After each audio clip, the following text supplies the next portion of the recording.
has nothing to do with misinformation. It's Twitter acting on behalf of the government as a government agent to suppress and silence free speech because they're totalitarians.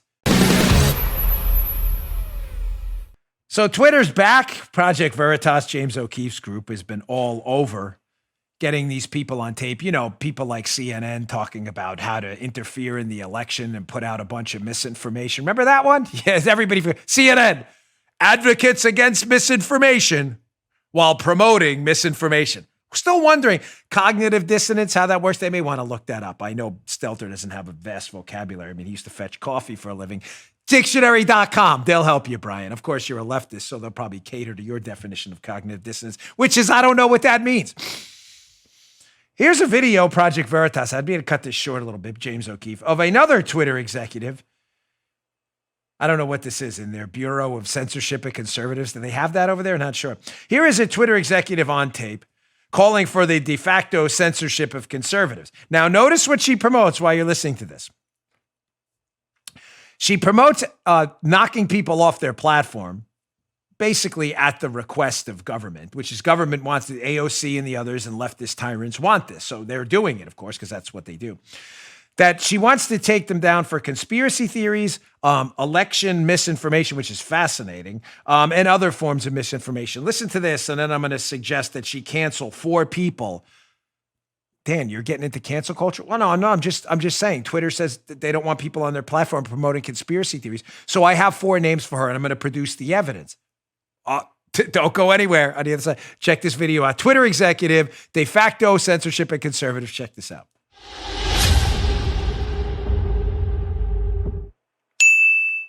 Beyond de-amplification, we are going to, conspiracy theories, we are going to be permanently suspending those accounts. Whether we believe Trump's tweets are inciting violence and having real world harm, I think we've seen that, in fact, they are, since coming back from the timeout to de-escalate the situation in other places around the world where we've seen violence unfold as a result of either misleading information or coded rhetoric. So a lot of our learnings here have come from other markets. So in that sense, we do feel like this is our global approach. We need to be very focused on being able to enforce any of these policies or enforcement decisions we make at scale. I think long term we want to be in terms of building trust and enforcing policies consistently and providing adequate notice before we take a very aggressive step like a permanent suspension. There's also been a lot of questions about retros, of course we're going to do a retro. I mean, we're in the midst of a retro around the election generally. This will be most definitely folded into it. What we saw Wednesday morning was really concerning to us, obviously. So a small team gathered from Trust and Safety. We were discussing the potential for violence to happen, and we decided to escalate our enforcement of the civic integrity policy and use a label that disabled engagements to stop the spread of potentially inflammatory content, which is the content around election interference, election fraud, stealing the election, that type of thing. We are going to, conspiracy theories, we are going to be permanently suspending those accounts. So this Twitter executive, now on tape, thank you again, James O'Keefe, for the tremendous work there. Really, really good. She says, just kind of quoting her, they're looking for consistency and they're going to be permanently suspending. Oh, I had an itch there. They're going to be permanently suspending accounts that promote conspiracy theories and anyone talking about stealing the election. Okay. So Joe, they're just trying to be consistent, of course. So, no, of course. Of course. I'm going to put Twitter on the record right now. So Twitter, I'm going to suggest 4 accounts if we're going to play the cancel culture game. That did exactly what you're talking about, question the election. You said you want consistently and you're going to permanently ban them. So I'm assuming, Joe, as you would assume, that if Twitter had any integrity at all and the woman on tape there had any integrity at all, that they'll be suspending these accounts because they said they're looking to be consistent. You heard that, right? You heard what I heard? I'm not making that up, right, Paula? Yep. Paula, we get okay. So 2 out of 3. There we go. Okay, so they're going to be consistent. So let's go to this Washington Examiner article, which will be in the show notes. This is a must read today. You may want to keep this handy from your friends, especially your liberal friends who come at you going, how dare you question what happened in the 2020. How dare you? Well, okay. We're not allowed to question what happened in the election. I thought I was supposed to be fired right now for doing that, but amazing how I'm still on the air. So the Washington Examiner article, let's talk about who questioned an election. Not my president. How 2021's inauguration anger compares to the 2017 resistance movement. Mika Solner, Washington Examiner. So Twitter says they'll be consistent. If you dare question an election, they're going to boot you off and permanently suspend you.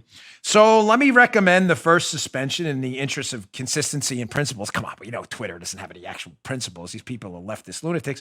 But here's screenshot number 1 from the Washington Examiner piece. Remember, you're not allowed to question an election ever.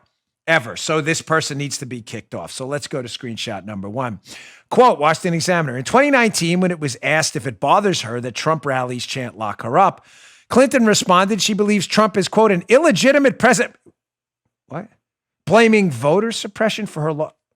Oh my God. Wait, this can't get worse, does it? She went on. Hillary Clinton went on. How is she still on Twitter? This is really incredible. It seems like such a breach of principles and consistency. She said, quote, no. It doesn't kill me because he knows, talking about Trump, that he's an illegitimate president. Wow. Clinton said, I believe he understands that the many varying tactics they use, from voter suppression, no evidence of that, voter purging, no evidence of that either, to hacking, no evidence of that either, to the false stories, he knows that they were just a bunch of different reasons why the election turned out like it did. This is fascinating because the Twitter exec, Joe, says they just want to be consistent. You're not allowed to question an election or promote a conspiracy theory. Hillary Clinton promotes 3 conspiracy theories in one statement while simultaneously saying Trump is an illegitimate president, therefore, by default, questioning an election. Why is she still on the platform? Because Twitter are lying, imbecile losers. That's why. I thought we were asking respectful questions. Not here, sorry. I have no respect for Twitter or the liars who work there because they're liars. They have zero credibility. They just said on tape, this woman who's an executive at Twitter, that they were going to be consistent. You can't promote conspiracy theories, and you're not allowed to question an election.